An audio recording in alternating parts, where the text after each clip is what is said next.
साहब साहब साहब कुछ खाने के लिए दे दीजिए। पहले ये एड्रेस बताओ मेरे को, ये कहाँ पे है ये?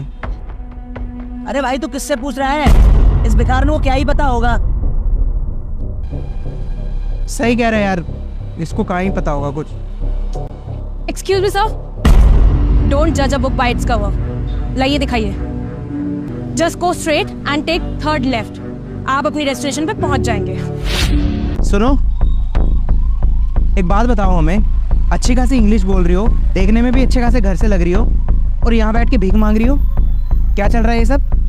अब साहब हालात ही कुछ ऐसे हैं, क्या बताऊं मैं आपको। और वैसे भी वो खाना मैं अपने आप के लिए नहीं मांग रही थी, वो तो मैं इस बच्ची के लिए मांग रही थी।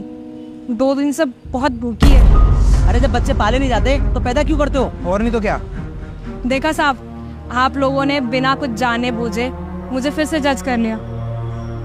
ये बच्ची मेरी नहीं है, ये तो मुझे 2 दिन पहले मिली थी। मिली थी मतलब ये कि 2 दिन पहले कोई गाड़ी आई और वो कूड़ेदान के पास इस बच्ची को छोड़ के चली गई। बचपन में ही मेरे माँ बाप गुजर गए थे। मैं तो अपने भैया और भाभी के साथ रहती थी। सब कुछ अच्छा खासा चल रहा था, ग्रेजुएशन कर रही थी मैं। लेकिन मेरे भैया को सिर्फ एक ही बुरी आदत थी, ड्रिंक करने की। और उनकी इसी बुरी आदत की वजह से पिछले हफ्ते ही उनका एक एक्सीडेंट हो गया, जिसमें भैया और भाभी दोनों ही नहीं रहे। देखो, तुम्हारे बारे में सुनकर बहुत बुरा लगा, लेकिन हम लोग तुम्हारे दुख तो कम नहीं कर सकते, लेकिन हम तुम्हारी छोटी सी मदद ज़रूर कर सकते हैं। दरअसल हम लोगों का ना एक NGO है, GS फाउंडेशन, और हमारा NGO एक वृद्धाश्रम भी रन करता है। वहाँ पे बहुत सारे बेसहारा बुजुर्ग रहते हैं, और हमको हमारे वृद्धाश्रम के लिए ना एक रिसेप्शनिस्ट की ज़रूरत है। और तुम अच्छी खासी पढ़ी लिखी हो भी, अगर तुम्हें कोई एतराज़ ना हो तो क्या तुम हमारे वृद्धाश्रम में आके काम करोगी? देखो, तुमको तनख्वाह भी मिलेगी और रहने की जगह भी मिलेगी, और उन बेसहारा बुजुर्गों को एक बच्चे का सुख मिल जाएगा, और तुमको भी तो अपने माँ बाप का सहारा मिल जाएगा। और अगर तुम चाहो तो अपने कमाए हुए पैसों से अपनी पढ़ाई भी कंटिन्यू कर सकती हो।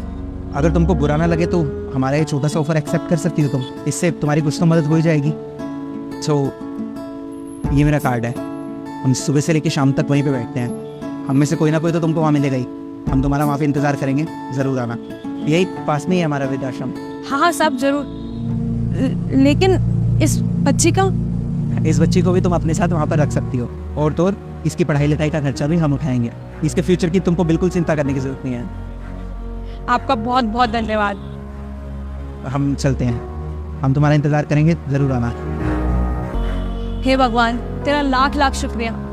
तू एक दरवाज़ा बंद करता है तो दूसरा अपने आप खोल देता है।